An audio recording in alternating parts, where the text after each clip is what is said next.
আমাদের মঞ্চে আমাদের অতিথিবৃন্দ এসে গেছেন। অনুষ্ঠিত হলো কোম্পানিগঞ্জ উপজেলা কল্যাণ সমিতি ঢাকার ইফতার ও দোয়া মাহফিল। গত 5 জুন ঢাকার নয়াপল্টন সিগাল রেস্টুরেন্টে এই অনুষ্ঠান সম্পন্ন হয়।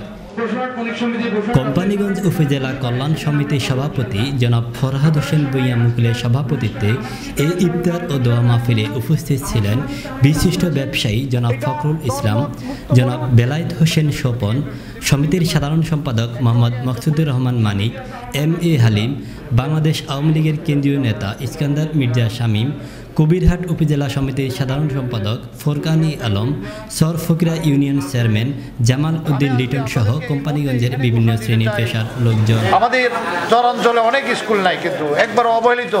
কেউ যদি স্কুল করতে চায় সেখানে, আমি আল্লাহর হস্তে আপনাদের সামনে এখনই বলে গেলাম, আমি 30 ডিসমিল জায়গা বা 50 ডিসমিল জায়গা যেটা লাগে সেটা কালকেই আমি রেজিস্ট্রি করে দিতে রাজি আছি।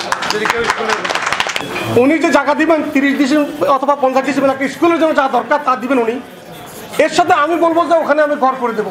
ইফতার মাহফিলটি দেশ ও জাতির সমৃদ্ধি কামনা করে দোয়া ও মুনাজাতের মাধ্যমে শেষ হয়।